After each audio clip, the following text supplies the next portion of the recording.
Entonces comenzamos con la apertura de Watan y Lubnan, que es la semana previa a la independencia del Líbano, con lo cual presenciamos con la presencia de tres personas del mundo diplomático o político y el mundo académico. Con eso estamos con Said Chaya. Ahora paso a leer las especificaciones. Es licenciado en Ciencias Políticas, profesor de la Universidad Austral, donde dirige en esa misma institución el Núcleo de Estudios Medio Oriente, NEMO, y es miembro directivo de la Unión Cultural Argentino-Libanesa, filial Buenos Aires. Después tenemos a Melissa Trad, que es periodista, licenciada en Comunicación Social y magíster en Seguridad, Inteligencia y Estudios Estratégicos con especialización en conflictos internacionales para la Universidad de Glasgow. Y por último, Lidia Naim, fundadora de FUNLAC, Fundación Libanesa Argentina Cristiana, y expresidenta de la misma, diputada nacional y la primera presidenta del Grupo Parlamentario de Amistad con el Líbano en la Honorable Cámara de Diputados de la Nación. Bueno, hoy comenzaremos con Said, que nos contará qué ha pasado este año, sobre los procesos de protestas en el Líbano. Bueno, Hussein, muchas gracias y muchas gracias también a las otras personas acá que están presentes, Lidia y Melissa. Bueno, mi labor es de alguna manera introducir esta mesa, ¿no?, sobre actualidad libanesa y contarles que lo que vamos a hacer, el pacto, digamos, entre ustedes y nosotros, es que les vamos a contar un poco cómo ha sido este último año en el Líbano, ¿no? Un año difícil, donde el Líbano ha tenido mucha atención, ¿no?, en los medios de comunicación por una serie de sucesos que han ido emergiendo en este país castigado por diferentes crisis, ¿no? Yo les voy a hacer un panorama general, después la licenciada Trad les va a comentar el protagonismo de las mujeres, que han sido actoras privilegiadas de este contexto de protesta, y finalmente la diputada mandato cumplido, Lidia Naim, nos va a comentar cuáles son las acciones que se han llevado adelante desde la sociedad civil en el mundo y específicamente en Argentina para poder colaborar, ¿no?, con el Líbano en este contexto tan conflictivo en el que se encuentra. Bueno, ustedes sabrán, ¿no? En octubre del año pasado el Líbano ganó mucha atención mediática, ¿sí?, fundamentalmente por una serie de protestas que se sucedieron en el país y fueron llamadas por el periodismo, en líneas generales, como revolución del WhatsApp, ¿eh? Pero en realidad el problema venía de más lejos. En el año 2017 va a surgir sobre fin de año una importante crisis de confianza, ¿no?, entre el primer ministro Saad Hariri y el príncipe heredero de Arabia Saudita. Yo no sé si ustedes recuerdan, pero incluso estuvo secuestrado en algún momento, no se sabe bien qué es lo que pasó, pero durante 2 o 3 semanas el primer ministro del Líbano estuvo fuera del país, ¿no? Amenazó con renunciar, finalmente retiró la renuncia, etcétera, ¿no? La cuestión se resolvió, pero bueno, esto implicó el retiro masivo de fondos de Arabia Saudita de los bancos libaneses, ¿no?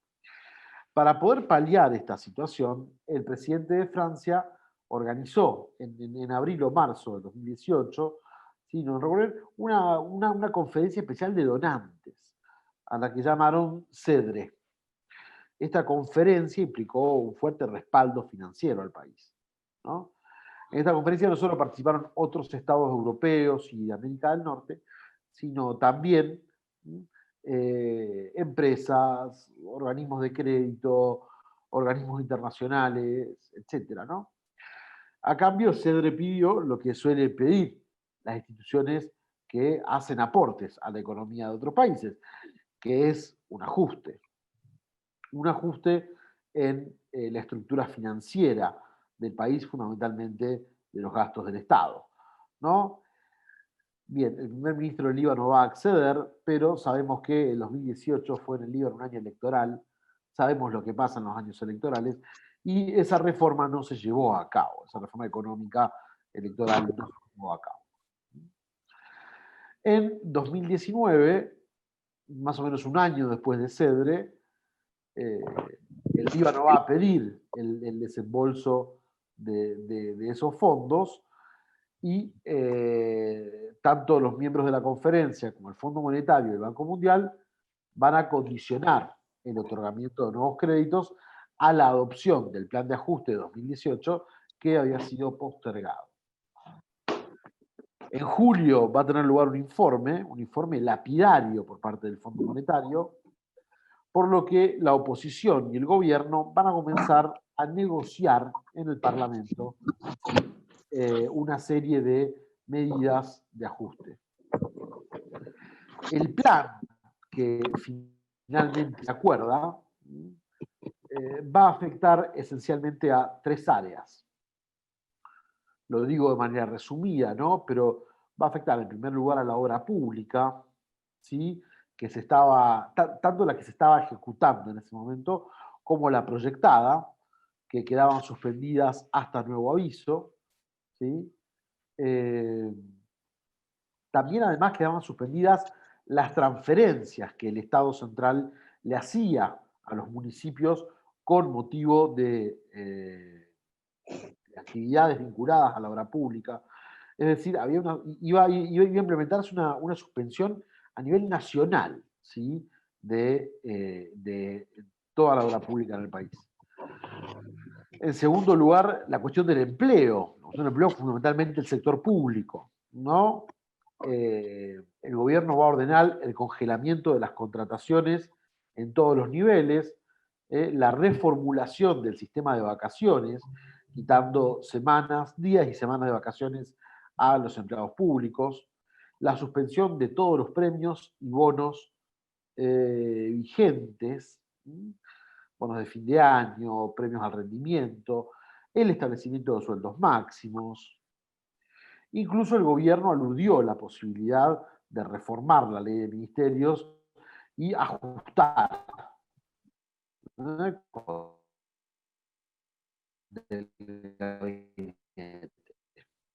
¿Qué pasó? ¿Se congeló? ¿Qué pasó? ¿Me ven? ¿No me ven? Sí, ver, te vemos, no te oímos. Ahora sí te oímos. ¿Me escuchan? Sí, bueno, vieron que son los gajes del oficio con Zoom, ahora que estamos. Bien. Bien, pero bueno, te estaba contando, por un lado la obra pública, por el otro lado toda la cuestión vinculada al empleo público, ¿sí? Y finalmente la última cuestión fue la presión tributaria, donde se incrementó el monto y el número de impuestos, ¿no? Se crearon nuevas categorías, el impuesto a las ganancias, se autorizó la realización de percepciones en jubilaciones y pensiones, que hasta entonces en Líbano estaban exentas, y se generó una serie de tasas al turismo, por ejemplo, a los autos nuevos, también al consumo suntuario, hay que decirlo, digamos, por ejemplo, una serie de productos suntuarios también comenzaron a ser recargados, lo mismo que algunas habitaciones específicas de lujo, digamos, dentro de hoteles, bebidas, etcétera, también los autos importados, pero también alcanzó, digamos, al grueso de la población, fundamentalmente a través de este mecanismo de jubilaciones y pensiones. De hecho, generó mucho malestar en las Fuerzas Armadas. Esto va a generar movilizaciones aisladas, pero todavía las brevas no estaban maduras, ¿no? Lo que afectó primero fue a los bancos, que comenzaron a restringir la venta de divisas. Ustedes saben, cualquier persona que ha ido al Líbano y conoce un poco, sabe que el dólar es de circulación libre en el Líbano. Y la verdad es que se usa como moneda de cambio habitual. Mediante una ley estaba establecida la paridad entre el dólar y la libra libanesa a razón de 1.500 aproximadamente por dólar. La restricción de oferta de dólares, comenzó digamos, a existir una restricción de oferta de dólares y esto puso nerviosa a la población que quiso ir a retirar sus depósitos, ¿no? Como es esperable. Bueno, sucede que en el Líbano el sistema financiero se autorregula de manera prácticamente autónoma. El Estado no suele intervenir en las actividades de los bancos, ¿sí? Por lo que esto implicó, de alguna manera, mayor tensión, ¿no? En la estructura social libanesa. El 17 de octubre, que es el día que comienzan las protestas, ustedes pueden chequear esto en la página web del Fondo Monetario. Se ve que Cristalina Georgieva, que era la secretaria gerente, la directora gerente del fondo, se levantó muy temprano esa mañana y el primer tema que trata ese 17 de octubre en Washington es la situación en el Líbano. ¿Sí? El directorio del fondo trata ese tema, la agenda es pública, ¿no? Se puede ver. Entonces, ¿qué le pidieron al Líbano? Un esfuerzo más, ¿no? Cualquier parecido con la realidad local es pura, no es casual, ¿no? Le piden un nuevo esfuerzo al gobierno local, ¿sí? Y el gobierno sale a anunciar cerca del mediodía que el Estado estaba estudiando nuevas medidas de ajuste. Una de las medidas de ajuste que estaba estudiando era colocar un nuevo impuesto a las comunicaciones VoIP, por ejemplo, Skype, Messenger, WhatsApp, iMessage, digamos, todas las llamadas que se hicieran no por Wi-Fi, sino por la red, en lugar de usar la línea telefónica en sí, ¿no? Llamar por aplicaciones. Era un impuesto jugoso, ¿sí? Que era de unos 50 centavos de dólar por minuto, y esto implicó que la gente saliera a la calle de manera masiva a protestar. Las manifestaciones crecieron, se fortalecieron, y frente a la presión popular, más o menos unos 10 días después, el primer ministro Saad Hariri presentó la renuncia. Por lo que de alguna manera estas manifestaciones populares se cobraban a su primera víctima política, que era el primer ministro. Bueno, se tardó mucho en negociar, ¿no? Este nuevo gabinete, un nuevo gabinete que va a debutar en enero, más reducido que el anterior. Miren, actualmente los gabinetes libaneses de los últimos 20 años han tenido entre 30 y 32 ministros, este tenía 20, por lo que fue interpretado como un intento, de alguna manera, un signo de austeridad. Y el nuevo primer ministro, Hassan Diab, provenía de una extracción también independiente, era profesor universitario, había sido ministro de Educación en una gestión anterior, pero no tenía antecedentes de militancia, partido político o un alto perfil, ¿no? Era más que nada un burócrata en el buen sentido del término.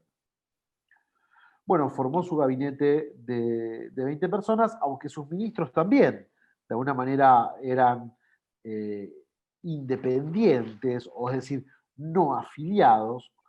Lo cierto es que la coalición que respaldaba al presidente Michel Aoun, ¿sí? La Corriente Patriótica Libre, Amal y Hezbollah, fueron los que acercaron los nombres de estas personas independientes, ¿no? Como referentes. Se presume que, dada la situación actual, va a ocurrir algo similar ahora con el nuevo gobierno que está por formarse. Apenas un mes después de su debut, el nuevo gabinete va a tener que enfrentar la pandemia del coronavirus, ¿no? Entonces, un gobierno con una fuerte base de deslegitimación popular va a tener que enfrentar la pandemia. Y la va a enfrentar con un paquete de restricciones, ¿no? Muy severas, que tuvo a los libaneses confinados en sus hogares por varios meses. Pero bueno, a ver, el Líbano venía de una crisis económica y esta cuarentena muy severa que se aplica en el país va a profundizar todavía más, ¿no? La crisis en la que ya se hallaba el país, de la cual ahora voy a comentarles algunas cuestiones.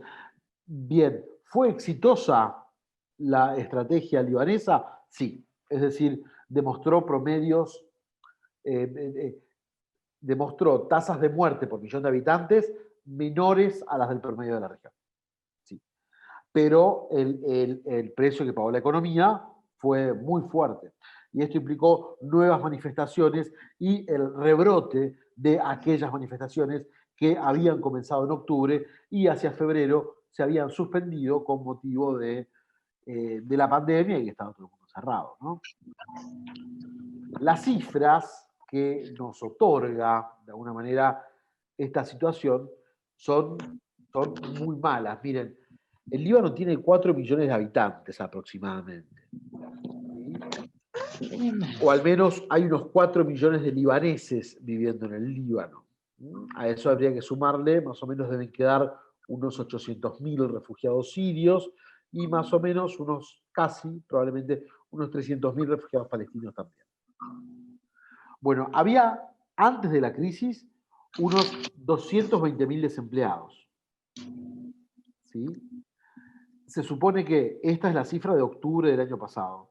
Se supone que entre octubre y noviembre esa cifra había ascendido a 550.000. Algunos afirman, y este es el buen pronóstico, ¿sí? Algunos afirman que hay 800.000 desempleados en el Líbano en este momento. El fenómeno se acentúa todavía más en los menores de 30 años, que, digamos, lo que buscan es emigrar, para buscar suerte en otro lugar, para probar suerte en otro país.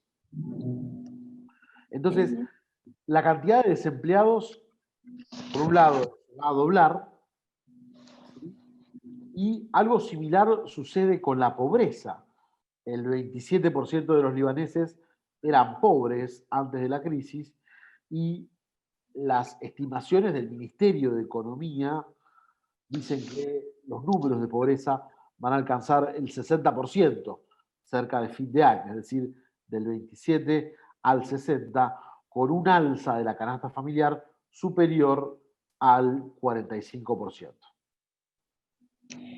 Como si esto fuera poco, el 4 de agosto se suceden una serie de explosiones en el puerto de Beirut que acabaron con la vida de más de 200 personas e implicaron el desplazamiento de otras 150.000. La inversión para remodelar, imagínense un país que depende fuertemente de su puerto, las inversiones de remodelación son multimillonarias, y mucho más, todavía mucho más preocupante es saber qué es lo que generó esa explosión. Por ahora, de lo que se habla es de una presunta desidia, ¿no? del gobierno. Ese cargamento estuvo ahí los últimos entre 6 y 7 años. No tendría que haber estado ahí porque era material inflamable, explosivo, sin aludir a que esto fue un atentado, mucho menos, ¿no? En este contexto posterior a la explosión, renuncian todo el gabinete y 10 miembros del Parlamento. ¿Sí? El Parlamento, que tiene 128 miembros, se queda con 10 miembros menos. Y finalmente, digamos, sucede esto, que además cae el gobierno de Hassan Diab. Y desde agosto estamos viendo quién va a ser el nuevo primer ministro del Líbano. Por ahora parece ser que va a ser Saad Hariri nuevamente, pero está teniendo dificultades para formar gobierno, ¿no? No está pudiendo presentar una propuesta. Recuerden que el Líbano es una democracia parlamentaria. No está pudiendo presentar una propuesta, ¿no?, de formación de gabinete que resulte del agrado de los parlamentarios que tienen que votar y aprobarla, ¿no? Bueno, ese es el contexto en el cual está el Líbano en este momento. En otras intervenciones habrán visto la parte más linda, por ejemplo, la cocina o el turismo. Pero bueno, esta situación también habla de la resiliencia y de la resistencia, ¿no?, de los libaneses frente a un año muy difícil que han tenido, ¿no?, un ciclo de 12 meses muy complejo que han tenido, sobre los cuales, bueno, evidentemente no logran terminar de salir, ¿no? Es eso. Muchas gracias. No, gracias a vos, Ziad. Ahora queríamos pasar con Melissa, que nos va a hablar sobre el rol de la mujer. Así es. Bueno, muchas gracias. Me parecía interesante empezar por ahí. Hay una teórica feminista que se llama Cynthia Enloe, que hace una pregunta muy concreta, que es, ¿dónde están las mujeres? Entonces ella lo que dice es que a la hora de analizar cualquier fenómeno, hacernos esta pregunta nos ayuda a entender otro lado de la historia que no siempre nos están contando, ¿no? Entonces, por ahí, lo interesante era mirar un poco, bueno, en el marco de esta pregunta, ¿dónde están las mujeres en el caso del Líbano y en el caso de lo que ha sido este último año en el marco de todo este contexto que nos daba Said, ¿no? Mi idea es un poco brevemente hacer un repaso por lo que ha sido la representación de las mujeres, sus roles, sus demandas, en el marco de las protestas en el Líbano. Y en ese sentido hay que decir que probablemente quizá la imagen más icónica de las mujeres en estas protestas fue una mujer que se llama Malak Aliwa Herz. Ella, en el marco de las protestas que se dieron en el Líbano, se acercó a un guardia de un político que estaba disparando a la gente en las protestas, se acercó, le dijo disparame, y le pegó una patada a un guardia, ¿sí? Y esa imagen quedó registrada como una especie de decir, bueno, a ver, ¿qué otra forma hay de contar la historia de las mujeres en estas protestas? Muy diferente de lo que a veces se piensa o del rol que se le asigna a las mujeres en general en los contextos de conflicto y a las mujeres en Medio Oriente, sobre todo, ¿no? Según ONU Mujeres, que sobre todo hizo un informe de lo que fue el principio de las protestas, los números que daba es que en el marco de este año de revolución en el Líbano, bueno, según las mujeres, la mitad de la población de la protesta, digamos, fueron mujeres. Un tercio digamos, de la gente que constituía estas protestas eran mujeres en Baalbek y Nabatie. Según esta tendencia, la participación de las mujeres generalmente disminuía en las noches, ¿sí? Y eso es un buen dato a tener en cuenta, porque nos habla, ¿no es cierto?, de la seguridad y la inseguridad que viven las mujeres en el marco de estas situaciones. Y lo que hay que decir también es que cuando hablamos de la participación de las mujeres, no hablamos simplemente de una cosa relegada. Las mujeres han tenido, de hecho, un rol central en lo que ha sido la dirección de las protestas, en lo que han sido las tácticas y la narrativa incluso del conflicto. Y me parece súper interesante también mencionar esta cuestión que se ha visto mucho en el Líbano, de mujeres jóvenes y niñas incluso también, que formaban barreras entre el ejército y los manifestantes como una manera de proteger a los hombres de la violencia del ejército, ¿no? Como decir, bueno, a nosotras no nos van a hacer daño, o sea, realmente le vas a hacer daño a una mujer, y bueno, se ponían, digamos, en ese espacio casi que para amortiguar y aliviar las tensiones, y un poco, bueno, mantener la naturaleza no violenta de las protestas. Pero también hay que decir que las mujeres han ocupado también roles tradicionales con fines revolucionarios, podría decirse, ¿no? Entonces hablamos de mujeres que quizá no podían estar en la calle, pero nada, cocinaban para cientos de manifestantes, recolectaban basura, ofrecían primeros auxilios, entrenamientos de autodefensa, hasta asesoramiento legal, ¿sí? Y esto, ni hablar de que, bueno, Said comentaba esta cuestión de la cuarentena y demás, ¿no? Entonces hay que tener en cuenta también todo el trabajo invisible, no remunerado, que en general hacen las mujeres y las niñas adolescentes, con lo que ha implicado más horas de cuidado infantil y trabajo doméstico cuando tenías escuelas cerradas, por ejemplo, ¿no? Y además, también podemos mencionar que las mueve un poco el apoyo desde el exterior, en persona, en línea, incluso hay mujeres que han regresado a su país.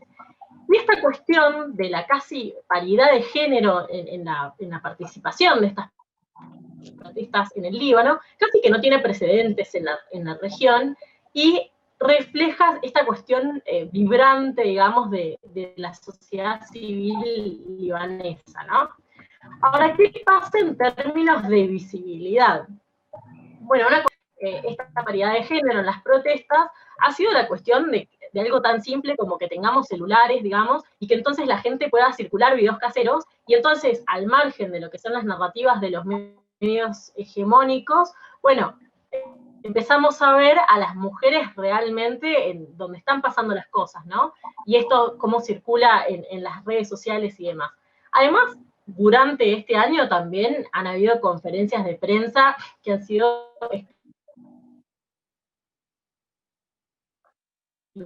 exclusivas sobre los derechos de la mujer. Sin embargo, sí vemos en las redes sociales, al menos según este estudio que les mencionaba, un informe de ONU Mujeres, que analiza más bien el principio de las protestas, planteaba que en realidad, en términos de redes sociales, hacen un estudio de, bueno, rastrear, por ejemplo, en Twitter, los hashtags que tienen que ver con las protestas libanesas, y encuentran que en realidad, del total de los usuarios que estaban tuiteando sobre las protestas, solo el 27% correspondía a mujeres, ¿no? Un porcentaje mucho menor.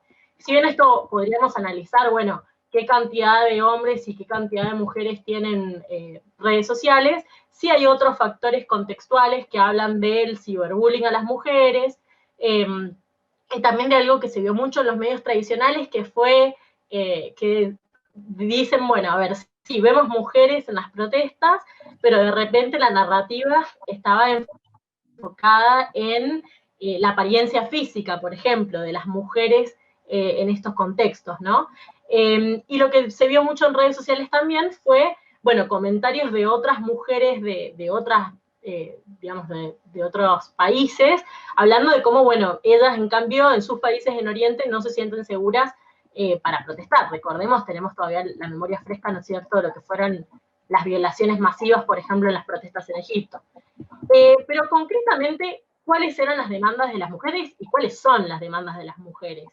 Si bien hay una plataforma de, digamos, demandas generales que son transversales a toda la sociedad y que si hay algo que tienen de muy novedoso estas protestas es que un poco atraviesan, ¿no es cierto?, las distintas religiones, las distintas sectas, digamos, es realmente un gran porcentaje de la sociedad libanesa, muy diversa, pujando por distintas cuestiones que tienen que ver con, ¿no es cierto?, con reformas estructurales y demás. Entonces, obviamente las mujeres están ayornadas de esos reclamos, pero tienen ellas también sus demandas particulares en el marco, ¿no es cierto?, de esa demanda general, si se quiere.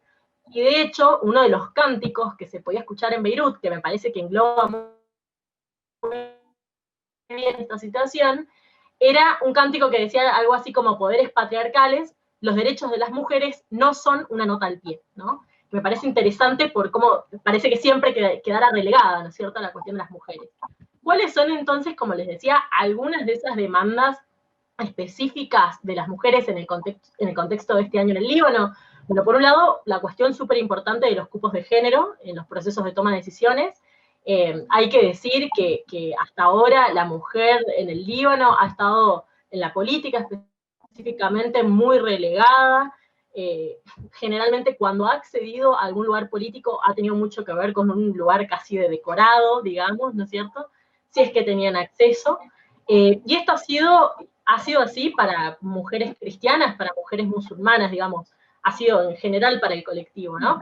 Hay que tener en cuenta que desde su creación como Estado independiente, el Líbano nunca ha tenido una presidenta mujer, que la Cámara de Diputados tuvo en su momento solo en las elecciones, digamos, cuando hablamos del 2009, tuvo alrededor de un 3% de representación. Cuando hablamos de las elecciones del 2018, representaron un 5% del total nomás, y estamos hablando de mujeres que generalmente eran esposas de o familiares de los nombres que siempre escuchamos en el Líbano, ¿no?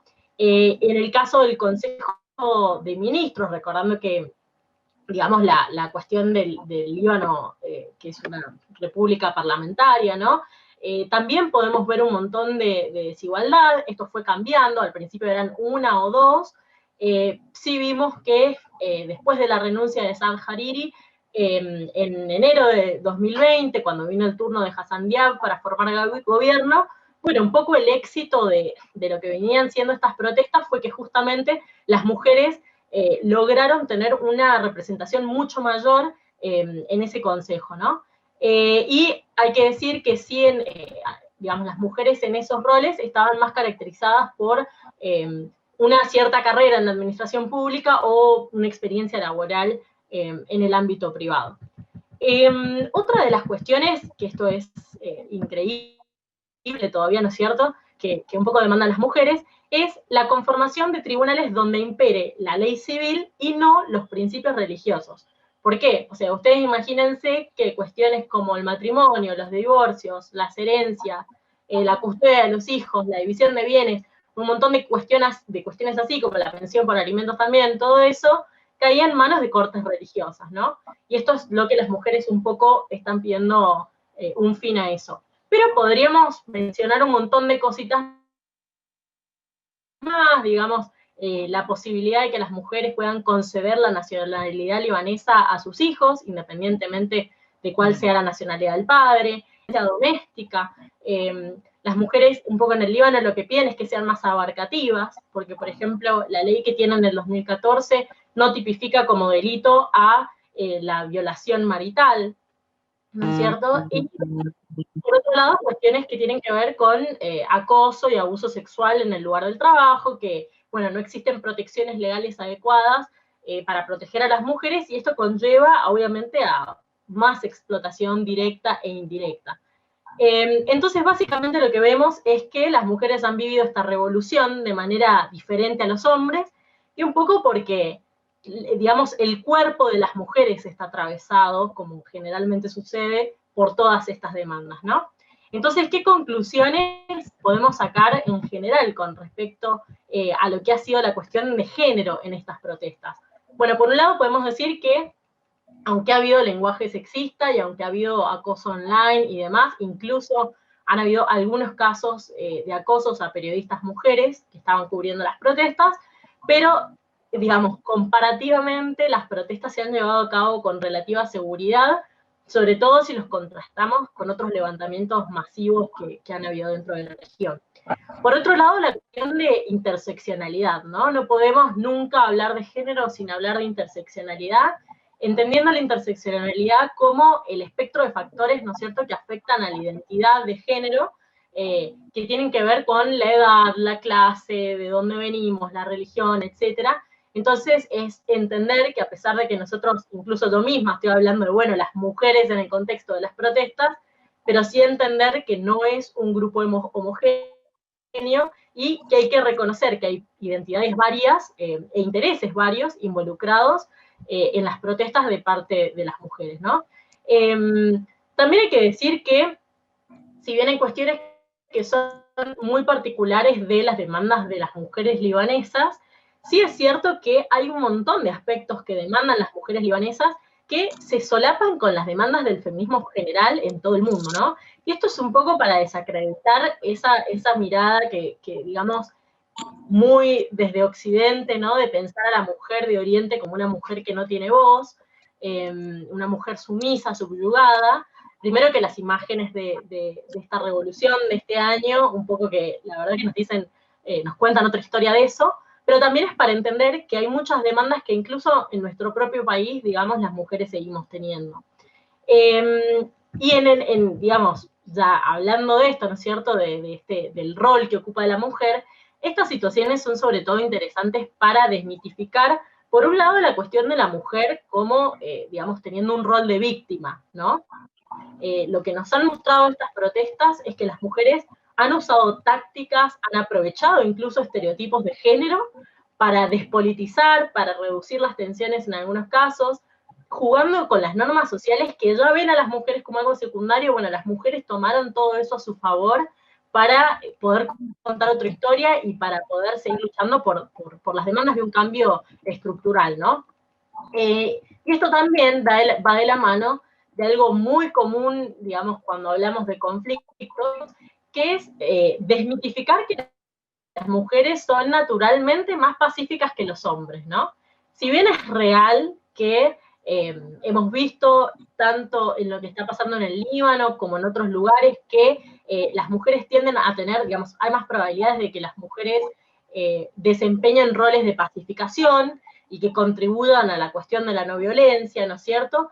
Esto es real, porque las mujeres en general, al no ocupar posiciones de poder, digamos, tienen menos que perder también si cae el status quo, ¿no?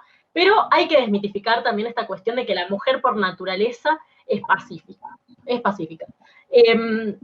Sí, es verdad que, bueno, contribuyen y han contribuido en el Líbano a que las protestas hayan continuado siendo, digamos, no tan violentas, ¿no? Y finalmente también hay que ver esta cuestión de que con este proceso revolucionario lo que vemos es, digamos, la naturaleza sistémica de la discriminación de género en el Líbano. Digamos, la corrupción, el sectarismo, el clientelismo, el racismo y el patriarcado, en realidad son todas fuerzas que, de alguna manera, valga la redundancia, se refuerzan mutuamente.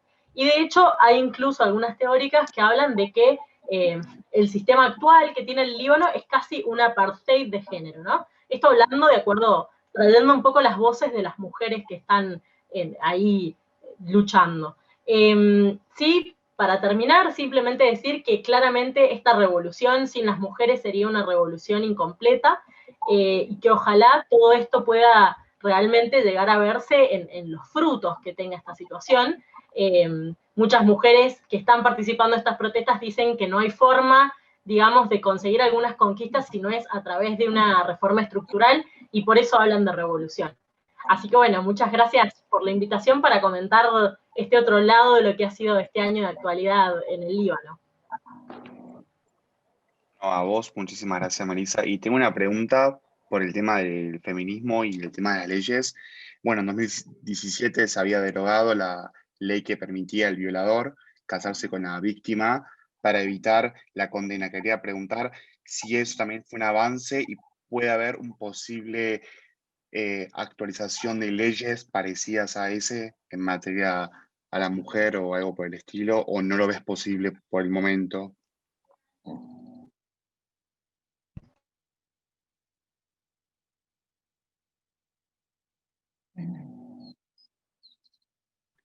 Tenés el micrófono desactivado, Melissa.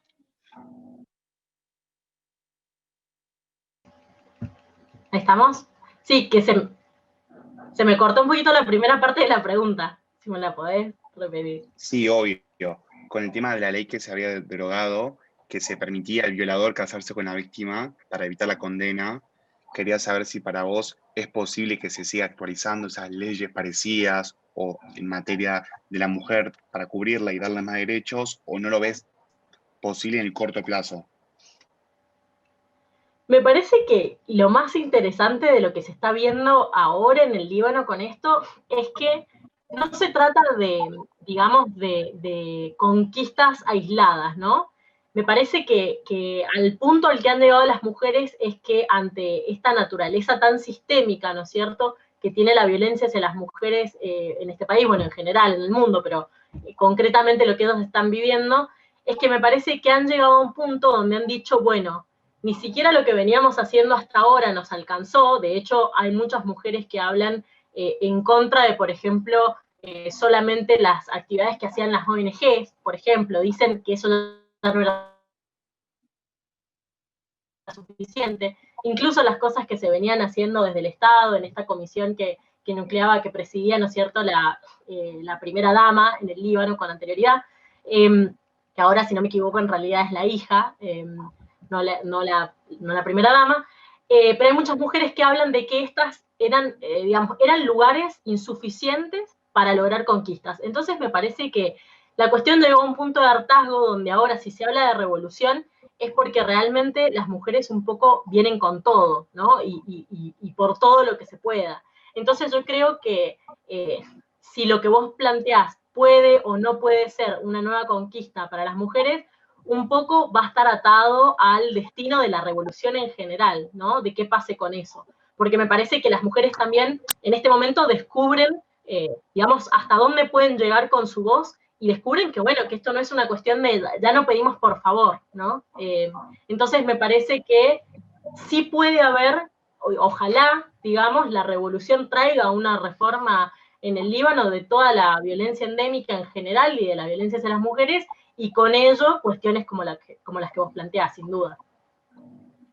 Perfecto, muchísimas gracias. Y bueno, y por último pasamos con la señorita Lidia, que nos va a hablar sobre qué hizo el mundo en general y la República Argentina para ayudar a lo que pasó en particular, para poder colaborar con el Líbano, con lo que pasó estos últimos tiempos. Bueno, muchas gracias por invitarme y por hacernos participar y escuchar la voz de todas las instituciones a lo largo de la Argentina, de norte a sur y de oeste a oeste. Realmente creo que cada institución trabaja en lo suyo, pero cuando pasan estas desgracias, cuando pasan estos acontecimientos que nos golpean de esta manera, nos unimos para esto, para poder dialogar y para poder ver cada uno qué es lo que está haciendo en este momento. O sea, las manos unidas, como es nuestro logo, envueltas con la bandera argentina y la bandera libanesa.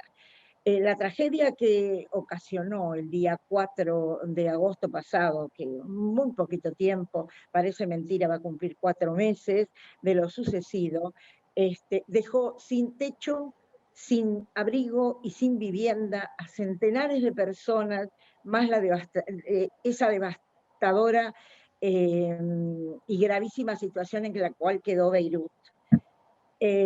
Tenemos que nosotros desde la Argentina estamos apoyando la iniciativa de ayuda a Beirut con este mensaje de solidaridad filantrópico de esta institución que se formó, que es la Solidaridad. Solidaridad está compuesta por la Fundación Maronita en el Mundo, está compuesta por la Orden Libanesa Maronita y la Fundación Gilbert Rosemary Chauburi. ¿En qué consiste? Si bien no lo dije antes, pero la verdad que esta explosión, según el Instituto especializado en geopolítica en Estados Unidos, ha considerado que ha sido un terremoto de 3.3. Todo esto para que nos demos un poco de idea de la magnitud que ha causado este estrago en Beirut. Así también el equipo de especialistas de la Universidad de Sheffield, Reino Unido, lo ha considerado de 1.000 a 1.500 toneladas de TNT. Y el gobernador de Beirut, Marwan Abou, llegó a comparar la devastación con la causada la bomba de Hiroshima y Nagasaki. O sea que esto ha perdido el Líbano ante su crisis financiera que tenía, más esto, más la pandemia, está en una situación de socorro rojo, ¿cómo decirles? Todos los libaneses que están en el mundo están de pie para dar su apoyo, y la Argentina también. Nosotros, por intermedio de FUNLAC y nuestro presidente, que es Manuel Cail, y nuestro obispo, Juan Javid Chemit, estamos trabajando, apoyando este programa de la Fundación Maronita. ¿Por qué apoyamos? Porque realmente tenemos que pensar, yo no quiero hablar ni de estadísticas ni de hablar de nada de eso, quiero hablar de un corazón que está dividido en dos partes. Una parte es la Argentina, donde vivimos, y es el suelo donde nacimos muchos y otros no. Mis ancestros están en el Líbano, está la otra parte, y esas dos partes tienen que estar unidas. Si bien nosotros colaboramos con la Argentina, no podemos dejar de mirar como familia unida lo que está pasando en nuestros pueblos del Líbano, como Beirut. Entonces, es por eso que estamos apoyando este programa. Y este programa que yo lo veo tan limpio, donde te van explicando cosas que van haciendo, te van explicando si vos donás $1, $2, $5, $100, te van explicando qué es lo que hacen con esos dólares, con esos 100, y te lo van agradeciendo. El tema es que muchos te preguntan, ¿y yo puedo donar $2?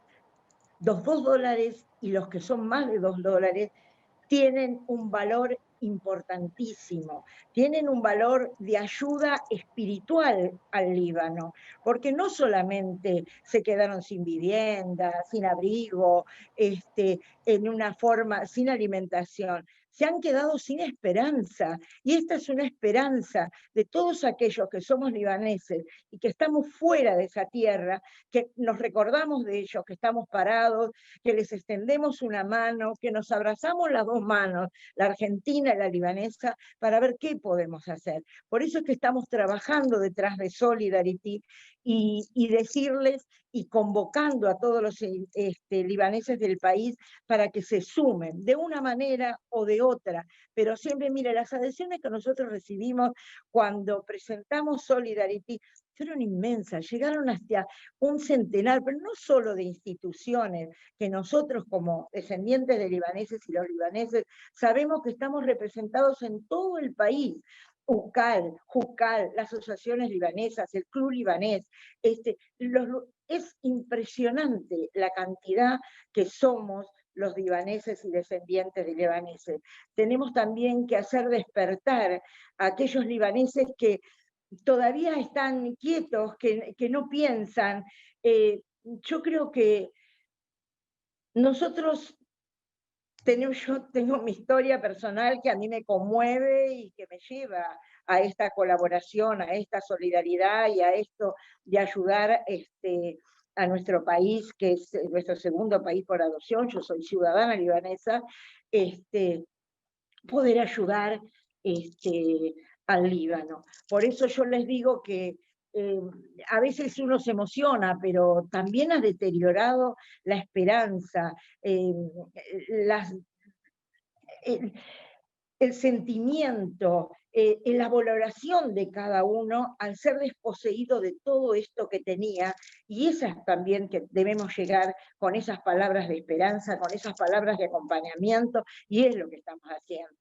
Nosotros hemos hecho toda una propaganda con respecto a este programa, hemos salido en Infobae, hemos salido en Clarín con el apoyo de Red Solidaria, y esto es sumar a aquellos que no son libaneses. Hemos sumado a Red Solidaria, hemos sumado a la Fundación Noble, ha salido en la Cámara de Senadores una resolución de la Comisión de Asuntos Exteriores y Culto, apoyando, dando el acompañamiento a las familias que han sido devastadas por esta explosión, pero también al gobierno. O sea, son todos hechos, actos que sentamos presencia, pero lo importante no solo es sentar presencia entre nosotros, es sentar presencia por toda la ciudadanía, porque tenemos amigos que nos quieren y no son libaneses, tenemos gente que le gusta nuestra comida y no son libaneses. Entonces yo no digo que tengan que aportar todos, pero que se solidaricen en este mensaje, en este clamor de esperanza que necesita en este momento el pueblo libanés. Hablo desde ese punto de vista. Decirles también que no quiero mencionar a todos, casi centenar de instituciones, personalidades, y que se han adherido a esta cruzada que hemos lanzado de Solidarity. En realidad, nos enorgullece haber despertado esto de querer estar, de querer apoyar, y nos ha abierto un panorama, nos hemos abierto a los que no solo son libaneses, nos hemos abierto al mundo, para que todos sepan la fibra que tiene el libanés en apoyar sus ancestros, en apoyar su país. Esto es lo que también tenemos que transmitir, ¿no? Ese tipo de solidaridad.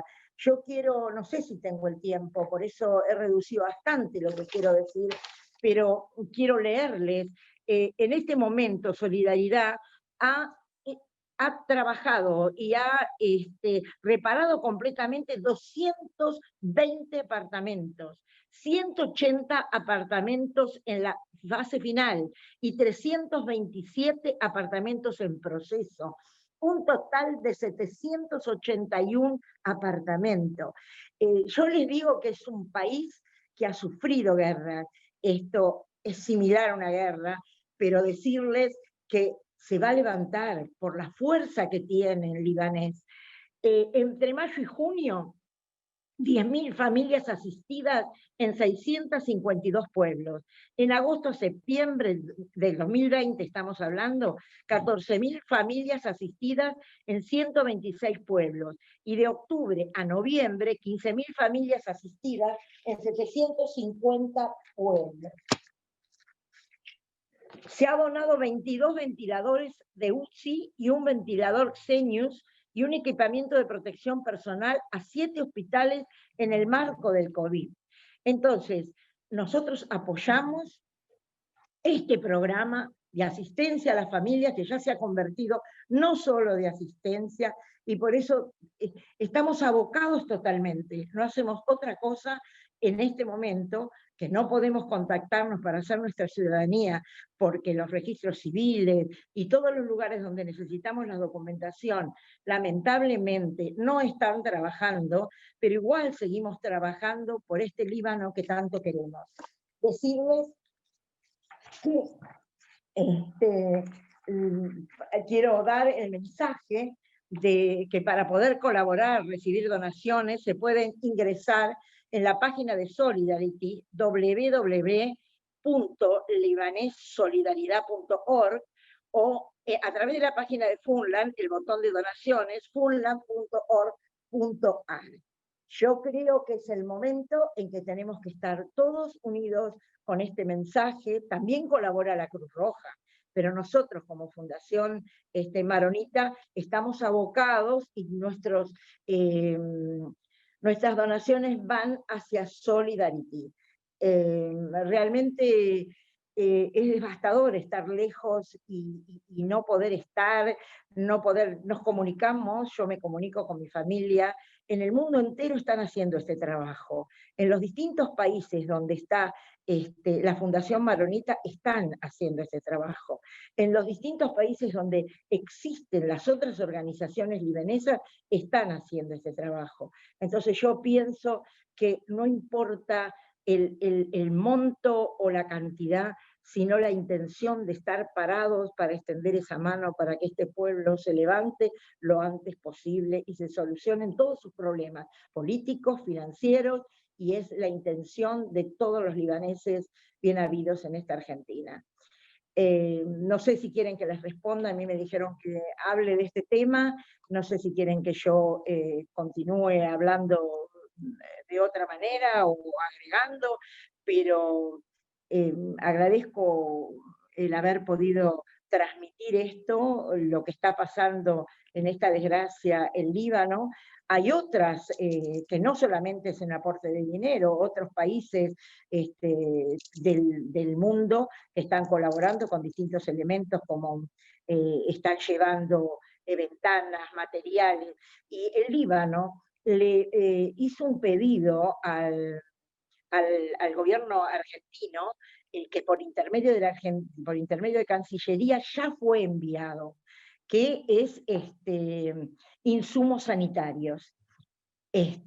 Realmente dentro de una pandemia es muy difícil que países que están en situación como los nuestros también colaboren, pero es este grano de arena que cada país, cada persona y en cada lugar estemos parados para extender esta mano para que el Líbano pueda volver a ser ese país que nosotros soñamos que sea.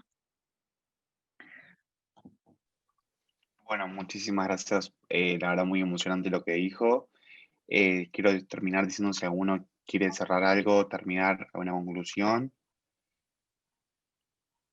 Estamos por finalizada la charla entonces. Perfecto, entonces quería agradecerles a Said, a Lidia y a Melissa por esta excelente y hermosa charla. Y bueno, damos por finalizada. Bueno, gracias a ustedes realmente. Muchas gracias por estar acá. Gracias por la invitación. No, a vos, Perfecto. Melissa. Hussein, muchas gracias, maestro, muchas gracias.